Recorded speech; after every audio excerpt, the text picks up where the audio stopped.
After such a year of missing public gatherings and missing being together, we really are lucky to be together in this virtual environment. It is virtual, it's not a in-person meeting, but it's definitely more than nothing. And I think it does us a great dose of good to reconnect, to talk to each other, and to listen to the experience that other professionals have had during these past years.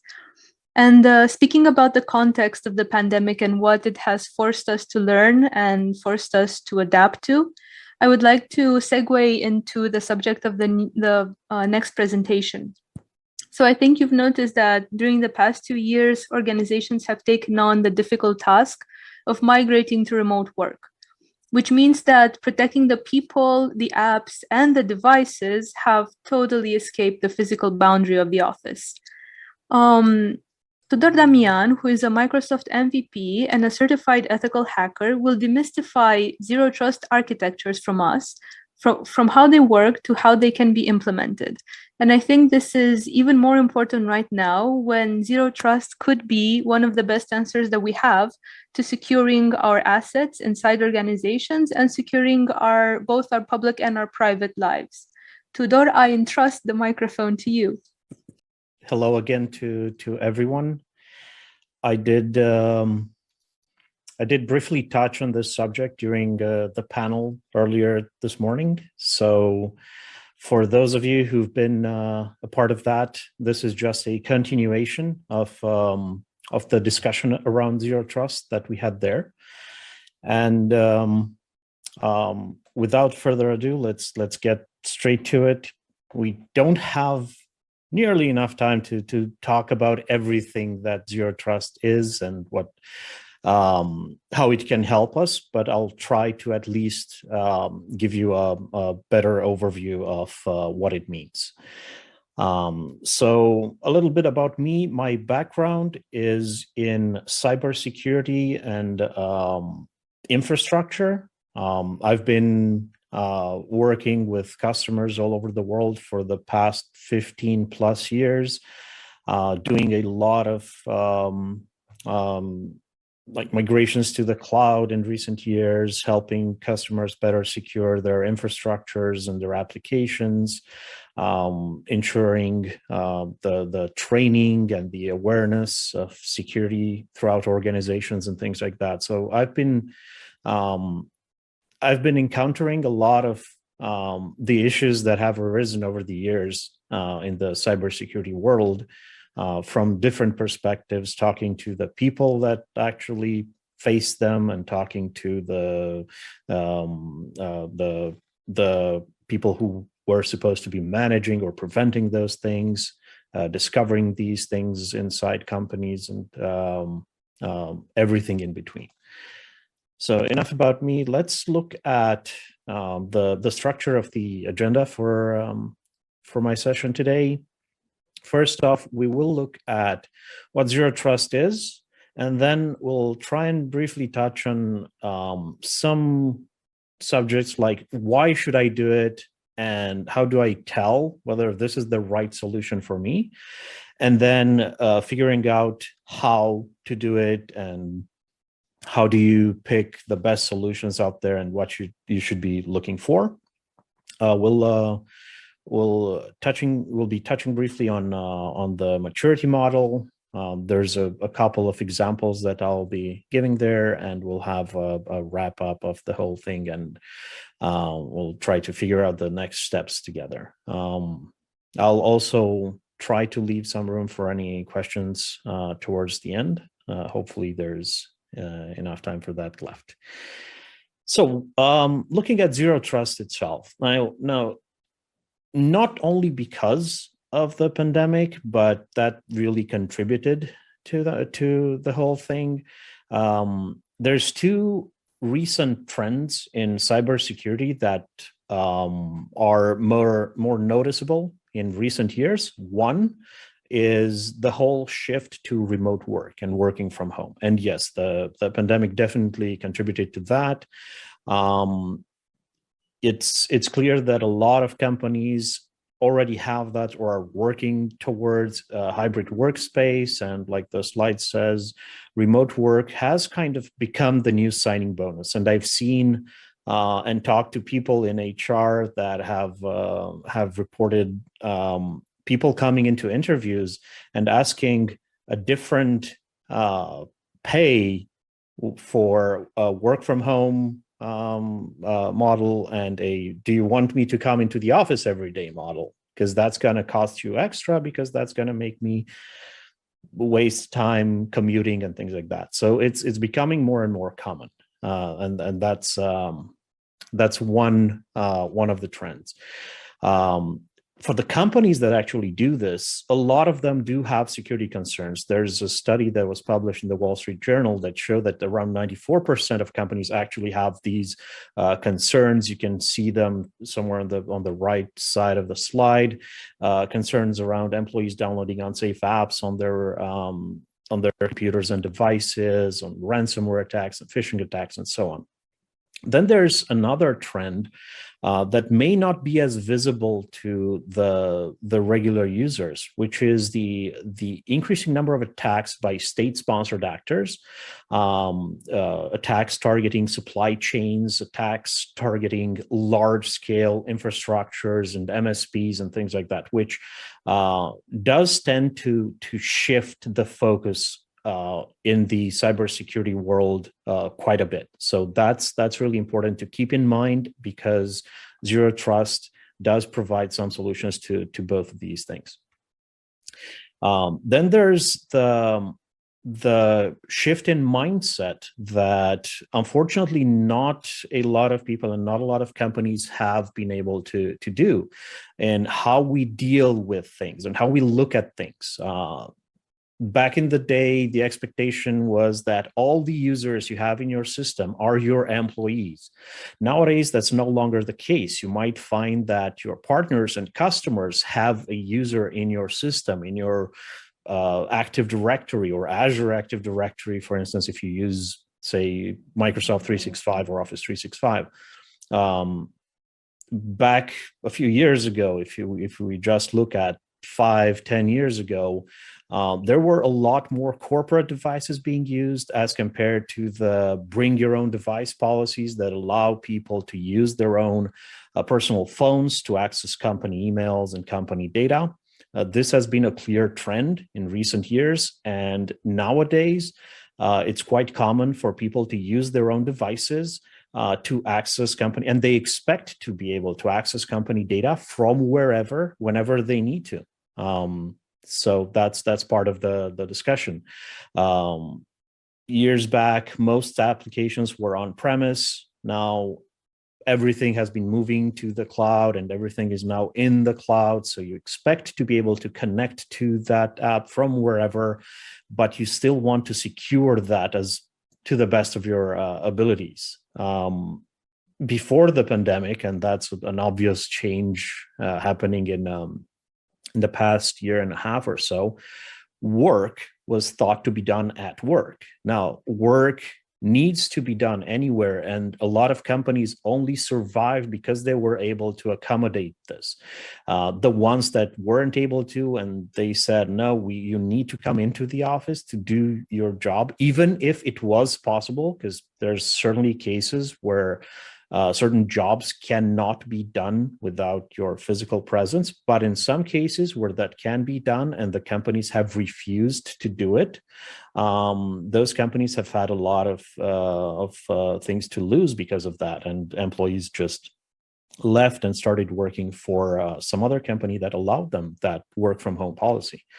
And like I mentioned on the previous slide, criminal syndicates have started shifting to nation state actors. So this is the reality we now face, and this is quite important to keep in mind, because it's also very relevant to our discussion. Now, why are we having this zero trust conversation? We're trying, in essence, if we're doing security right, or we think we're doing security right, what we're trying to do is we're trying to keep our assets away from the bad guys, from the attackers. Now, the problem is IT security is quite complex. We have many devices, many users, many connections happening at the same time. And up until 10 years ago, let's say, the trusted network security strategy used to work, where any attacks were usually network-based. You would just need to better protect your infrastructure and your applications and your data center, but you could do it in a very confined space and a very well-defined space. This is the HQ, this is the server, I can touch it, it's right here, I can see the blinky lights on all my network equipment. This is no longer the case in a cloud-first world. And back then, it was common to accept a lower security risk within the network and just try to protect the edge, try to protect that, that link to the outside. Now, as assets increasingly leave the network with bring your own device, or as some might call it, bring your own disaster policies, with working from home, with mobile being everywhere, with software as a service solutions, this has changed. And there's another change where attackers now started to shift to identity attacks as compared to network-based attacks as they used to do in the past. It's easy for them to just try and compromise the credentials of one user and launch essentially an attack from that user's point or from that user's level of access. So essentially attacks originate from inside the network because they originate from an account that was compromised rather than a firewall or a network device that was compromised. And it's much easier for attackers to get in this way. And most attacks start this way. It's all about phishing and credential theft, and it's harder to protect against those types of attacks as well. So what is zero trust? The fancy definition tries to tell you about the set of concepts and ideas that are designed to minimize uncertainty and to enforce least privilege access decisions per request, essentially trying to let you figure out whether not just anyone should have access to anything, but should this user be able to access this server or this application in this context from that device, from that geographical location at that point in time. So you're looking at a more granular way of determining and allowing access and setting restrictions in place. And there's a lot of frameworks out there trying to help companies better define and better understand this kind of approach. I think the reality nowadays is in very many ways similar to what big data used to be, to what the cloud used to be when they first showed up. And there's a great quote, you have it on the screen, from back in 2013, and it was about big data at the time. Then I've started seeing this about the cloud. I think it applies to zero trust, and it says like this: zero trust is like teenage sex. Everyone talks about it. Nobody really knows how to do it. Everyone thinks everyone else is doing it, so everyone claims they are doing it. And I think this describes the state of the industry quite well. There's some awareness. There's some companies that have started to do zero trust, to implement zero trust, but most of them are still trying to figure out what this is all about and how this applies to what they used to do up until yesterday, and how these changes and these new trends and these new technologies also change the way they do business. Essentially, if you want to distill zero trust to like 3 bullet points, this would be it. It's any zero trust approach is all about first verifying everything explicitly. And this means you have to find ways and solutions and processes that allow you to use all the data points. You look at the user's identity, the location, the health of the device. Is the device up to date? Does the device have any sort of anti-malware, antivirus on it? And does it report a healthy state? What sort of service or workload is that user or device trying to access? Am I using data classification? Am I searching for any sort of anomalies? Like, is this user that usually comes into the office, works 9 to 5, and works on those 3 Excel spreadsheets that sit on a server or a cloud share somewhere, all of a sudden connect on a Saturday at 2 a.m. from Russia, trying to access tens of thousands of documents across the company? Is that something that that user would do, or is that an anomaly that should be flagged, that should be reported, that should be acted upon in an automated fashion? And how can I tell? Do I have the tools, the solutions in place to tell that this is happening? The second point here is to try and use a least privilege access approach. Things like just-in-time and just-enough access, things like risk-based adaptive policies, making sure that you only give a particular user the specific privileges that the user requires to do their job for the specific amount of time it takes them to do that job in, and then you revoke those privileges. You don't leave admin accounts running around everywhere if you don't need them. And then there's the assume breach approach, which is the third component, but not the least important. It's more of an approach that makes you think about not how to prevent getting hacked, but how to detect if you've already got hacked, for instance. Looking at segmented access, looking at new ways to use encryption, analytics, and threat detection, and things like that. The point I am trying to make here, however, is that traditional castle and moat security is dead. That's no longer the case. And if you're still using that kind of an approach, you are probably exposing yourself to a lot of risk. Now, when it comes to, and just looking at these 3 things in sequence, when it comes to identities, make sure that by identities, you understand that I'm referring to both human and workload identities. More and more applications and solutions out there are deployed using database and application pool credentials. Those are not users, but they're still identities that need to be protected. If that login or that particular account that the workload is running under is compromised, the entire application is compromised. So whenever you look at these identities, you need to look at the groups and the roles they are part of, at the location they're connecting from, at the privileges they have and should have, and that at the risk that any sort of variation in those other things cause or could cause to your company. So looking at strong authentication, passwordless technology, things like MFA and FIDO keys and biometrics and passwordless in general could be a potential part of the solution here. Verifying all your devices is also important. Looking at all the managed endpoints or personal BYOD devices and that their health and compliance, the type and OS version that they're running, the encryption status, and also the risk that any sort of compromised device of that kind would expose you to. So this is all about the devices. The least privileged part that I've mentioned is important to understand from the perspective, and there's a really simple graph, from the perspective of how traditional IT is mostly done.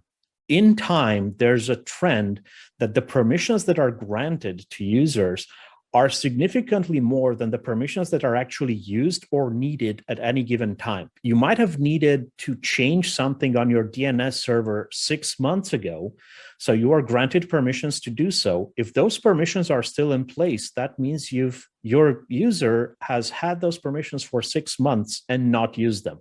And this applies to a lot of points, as you might suspect.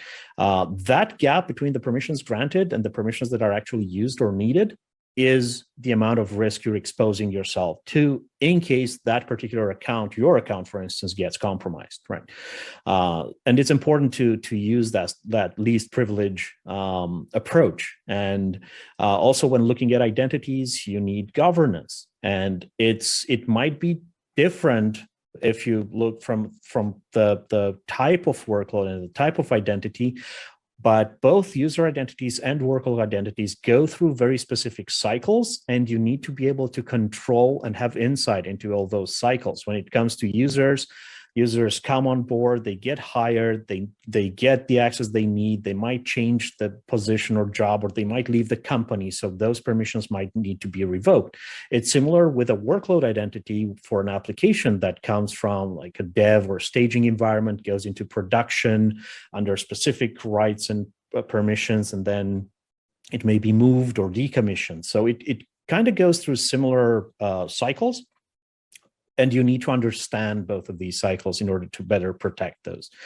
Data governance is also important, from discovering and classifying and labeling your data, applying policies to protect the documents and emails and everything around your company, implementing data loss prevention and encryption and conditional access solutions, and monitoring to ensure that these things that you want in place are actually in place and behaving as expected. So this applies to detecting sensitive information. Things, just look at GDPR and the major shift it had around data privacy in the industry. Looking at ways to better detect the types of data you collect, you process, and you store, and why you do it, and who has access to it, and where does that data go, and who gets to see it or change it in the end. And also, when it comes to just regular basic attacks, this unfortunately is a trend that isn't stopping in the industry. It's been like this for years now. When you look at a regular attack and the timeline of that attack, most of that time for the bad guys usually goes into the research and preparation phase. If you do your job well in this phase, the rest is really easy. So once you've done your research and you compromised your first host, it usually takes anywhere between 24 to 48 hours to get from a regular user account, through privilege escalation, through lateral movement, through all of the techniques and stuff that you probably already heard of or will hear of during the talks at DefCamp this year. There's ways for you to get to owning everything, like to domain admin level. And the average in the industry is 24 to 48 hours from the initial host being compromised. Now, the worrying part is the last part. It takes anywhere between 6 to 9 months for those attacks to be actually detected.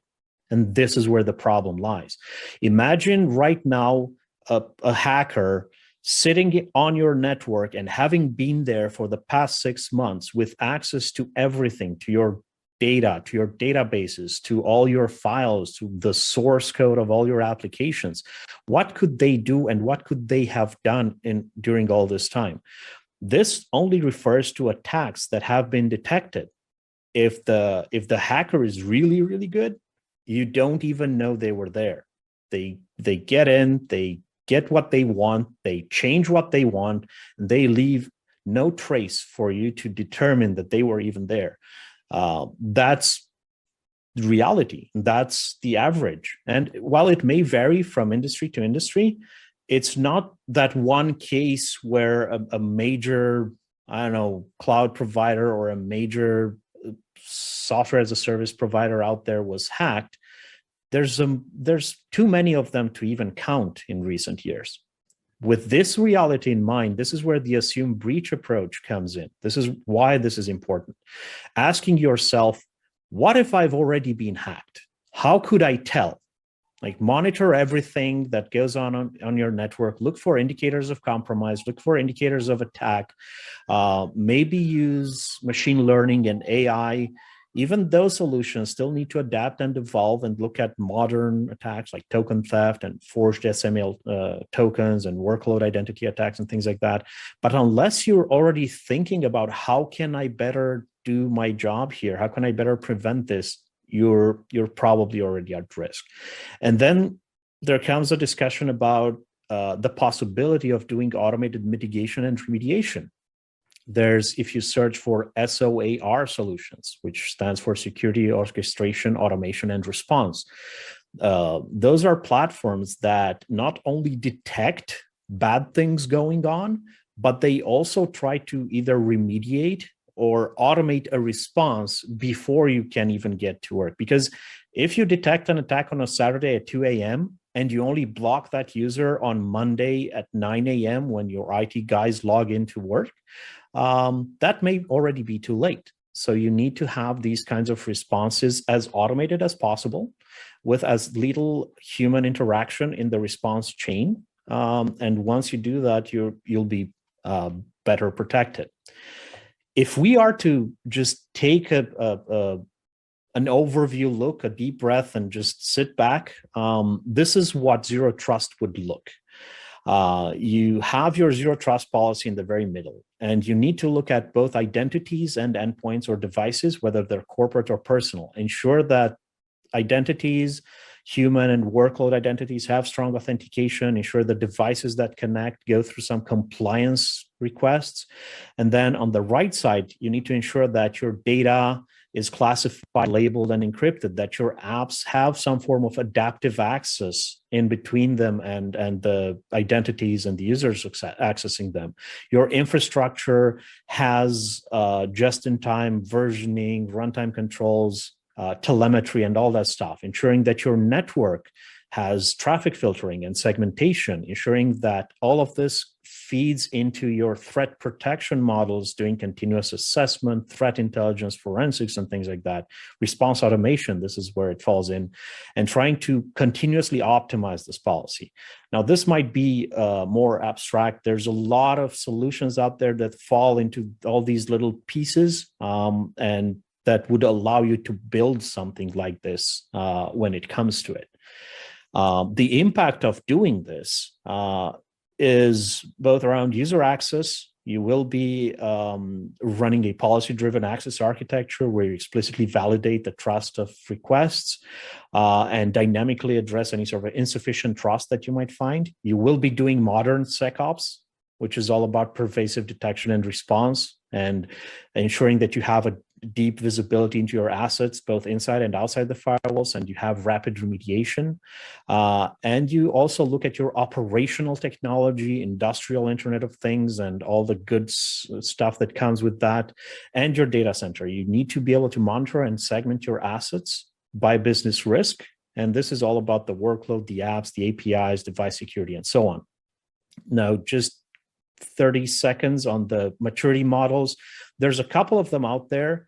One was actually published this month by Microsoft. If you search for Evolving Zero Trust, they take you through how you can better define where you stand in the zero trust road, on the zero trust path, if you will. And they've got some nice, easy to understand references for all the security pillars that they've identified, like identity and endpoints and network applications and data, and where you are exactly on that path.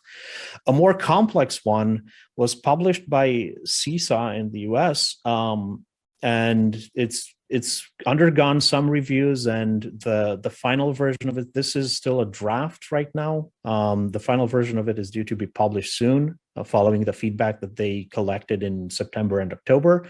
They're also looking at pillars. They're also looking at trying to help you better identify and organize your way of doing these things internally. Looking at identity and device and your network and environment and your application workloads, and how you can reach the next step, if you will, on this maturity model.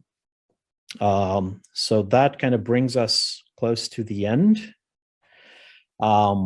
Just to sum things up, it's important to understand that if you're trying to apply old solutions to modern problems, it might not be enough. Remote work is on the rise. It does bring new challenges, and cyber attacks are becoming more and more complex and harder to detect and harder to identify, harder to deal with. So this is where zero trust comes from. And from one standpoint, you could say that it is as easy as 1, 2, 3, right?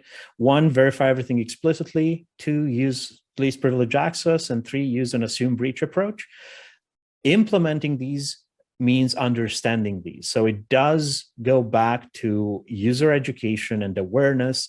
It's very important to ensure that the people who are going to both implement this and use this understand why this is important and how this works.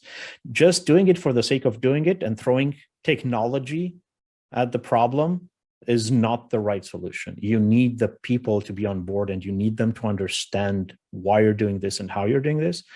And yes, the policy-driven architecture and modern SecOps are things that are worth looking at. So you can just grab one of those maturity models for zero trust that were published and make sure that you use the right tools for the right job if you start implementing those things. So just like what you should be doing from tomorrow onwards, or actually from Friday, because tomorrow is the second day of DefCamp, so you still need to watch some sessions. So starting on Friday, you need to start inventorying your applications and workload identities. Make sure you know where they are and what they are supposed to be doing. Make sure you govern and manage those as you do your users. Make sure you enforce any conditional access policies. You assess your security posture, monitor for any creep there, and develop an automated response and mitigation as much as possible. This is a good start into an approach that will end up taking you to the zero trust model and to the zero trust approach. And with that, I am done. If there are any questions, we might have time for 1 or 2. Alexandra can confirm. Or many small ones, but I'm gonna start with this one. Following your excellent summary, I've been taking down so many notes. I've written more than in my last year of college. I was wondering, how do you see in practice the burden of tracking down the myriad of permissions, devices, authentication schemes? Do you feel like organizations now have solid checklists or automations in place, or are we still relying on the working memory of folks working in internal security or tech departments? Yeah, so right now, it's mostly the second option by far, unfortunately. There's a lot of companies that know they should be doing this, yet are still not doing this. The tools are right there. Most of them are actually free. They're already using them, but they're not using them to the fullest. And that's part of the problem in the end. So understanding where you stand and understanding what those permissions are and having a way to automate that detection, that assessment, and then taking steps to implement any sort of changes there is part of the checklist that I gave on my previous slide, actually, and it's part of doing things right. Yes, so we're not there yet. The companies that do understand that are the ones that will have most to gain moving forward. Yeah, I really hope your message goes out loud and clear. Because it's in the interest of everyone, not just their employees, for these companies to be well secured. Thank you very much for your presentation. I think it was very insightful for everyone, especially given our current context. And hope to see you during the next DefCamp, preferably in person. Yeah, same here. Thanks for having me again. It's been great, even in this virtual format. I've been coming to IT Camp for a number of years now. And I still hope to be able to do so in the future. Have a great rest of DefCamp, guys, and have a great afternoon. Thank you again, and goodbye. Thank you. Take care.